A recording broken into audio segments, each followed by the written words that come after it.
বাবা মায়ের একমাত্র আদরের মেয়ে আমি। সারা জীবন শুধু বসিয়ে বসিয়ে খাওয়াইছে, কোনো কাজও শিখায়নি। জীবনের প্রথমবার আজকে কাঁচা কাঁঠাল নিজ হাতে কেটে রান্না করলাম, সাথে বানিয়েছি কাঁঠালের বড়া। এই কাঁঠালটা আমি দাদু বাড়ি থেকে আনছি। কাঁচা কাঁঠাল খেতে আমি খুব পছন্দ করি, বাট কখনো নিজের হাতে কাটা হয়নি, রান্নাও করতে পারি না। কাটতে গিয়ে তো আমার অবস্থা পুরাই খারাপ, কোনো মতে পারলাম না। দেন শ্বশুরের ছেলেকে দিয়ে কাটিয়ে নিলাম। আসলে কাঁঠাল যে কিভাবে কাটতে হয় সেইটাই আমি জানি না, কোনোদিনও কাঁঠাল কাটিনি আমি। তবে ট্রাই করতেছি, মানুষ পারে না এমন তো কোনো কাজ নাই। হাতে সরিষার তেল সুন্দর করে মাখিয়ে নিয়ে কাটাকুটি করতেছি। বাবা মায়ের একমাত্র মেয়ে আমি, আম্মু কখনো এগুলো কাজ করতেও দেয়নি, সব সময় নিজেই করছে। আমি যখনই বলি বাবা মায়ের একমাত্র মেয়ে আমি, তখনই তোমরা সবাই আমাকে আমার ভাই বোনদের কথা বলো। আমার কাজিন আছে অনেক, যাদেরকে আমি নিজের ভাই বোনদের মতোই ভালোবাসি। তবে আমার মায়ের পেটের কোনো ভাই বোন নাই, বাবা মায়ের আমি একমাত্র সন্তান, সেজন্য জন্ম থেকে একটু বেশি আদরে বড় হয়েছি। এখন তো বিয়ে হয়ে গেছে, স্বামীর আবদার, সে কাঁচা কাঁঠালের তরকারি খাবে, তাই আর কি করার, নিজের হাতে করতেছি সবকিছু। রান্না বান্না নিয়ে আমার কখনোই কোনো প্যারা হয় না, রান্না বান্না আমি মোটামুটি বিয়ের আগে থেকেই করতে পারি। তবে কাঁচা কাঁঠাল আমি কোনোদিন কাটিনি, জীবনের প্রথম আজকে কাঁচা কাঁঠাল কাটলাম। কাঁঠালগুলো সুন্দর করে কেটে ধুয়ে আমি প্রেসার কুকারে বসিয়ে দিলাম। এখন লবণ আর একটু হলুদ দিয়ে সিদ্ধ করে নিব।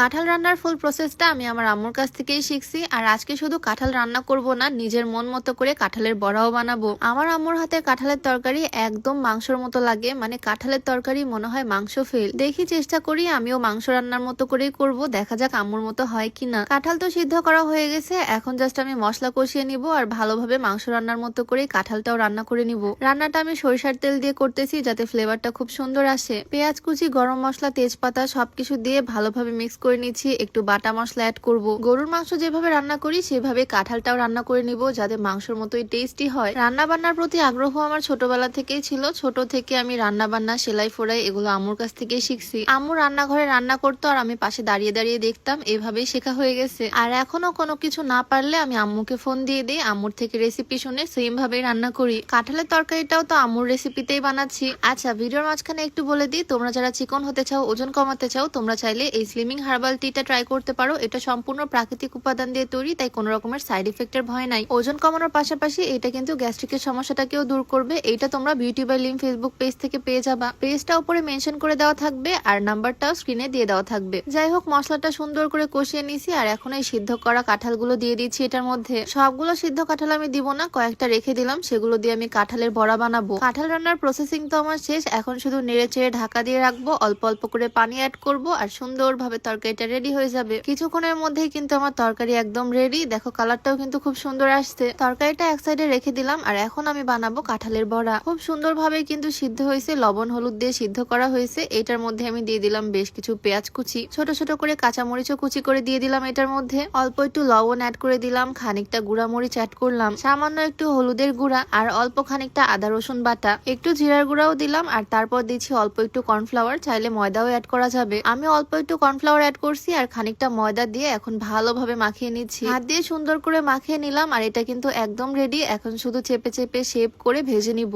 একটা প্যান বসিয়ে সয়াবিন তেল দিয়ে দিলাম। ভাজা পোড়া কাজগুলো সয়াবিন তেল দিয়ে ভালো হয়। আর এখন হাত দিয়ে চেপে চেপে কাবাবের মতো শেপ করে নিচ্ছি আর তেলে ভেজে নিব, তাহলেই রেডি। আর হ্যাঁ, আজকে আমি যে সুন্দর সুতির থ্রি পিসটা পরে আছি, এই থ্রি পিসটা এক্সক্লুসিভ ফ্যাশন কর্নার থেকে একদম পাইকারি দামে নিছি, মাত্র 550 টাকায়। অনেকগুলো থ্রি পিসই এবার তাদের পেজ থেকে আমি নিছি, সবগুলোই খুবই সুন্দর। চাইলে তাদের পেজটা ভিজিট করে আসতে পারো। খুবই কম দামে একদম পাইকারি প্রাইসে তাদের পেজে এরকম কটনের থ্রি পিস তোমরা পেয়ে যাবা। এক্সক্লুসিভ ফ্যাশন কর্নার পেজটা আমার ডেসক্রিপশনে মেনশন করে দেওয়া থাকবে। এদিকে আমি একে একে বড়াগুলো বানিয়ে ফেলতেছি। কাঁঠালের তরকারির থেকেও আমার মনে হয় বড়াটা বেশি টেস্টি হবে। কাঁচা কাঁঠালে না একটা মাংস মাংস ভাব আছে। একদম লো হিটে সুন্দরভাবে উল্টে পাল্টে ভেজে নিলাম, কালারটা কিন্তু দারুণ আসছে। এই হচ্ছে আমার কাঁঠালের বড়ার ফাইনাল লুক। দেখে তো মনে হচ্ছে না এটা কাঁঠাল দিয়ে বানানো। ভাত, তরকারি, সাথে বড়া সবকিছু নিয়ে সুন্দরভাবে সাজিয়ে নিলাম। এই প্রথম আমি নিজ হাতে কাঁঠাল কেটে কাঁঠালের তরকারি রান্না করলাম, সে তো অনেক পছন্দ করছে। যদিও আমার হাতের সব রান্নাই ও খুব পছন্দ করেই খায়, নতুন করে বলার কিছু নাই। যাই হোক, ভিডিওটা এখানেই শেষ করছি। সবাই ভালো থাকো, আবার দেখা হয়ে যাবে নতুন কোনো ভিডিওতে। সবাইকে আল্লাহ হাফিজ।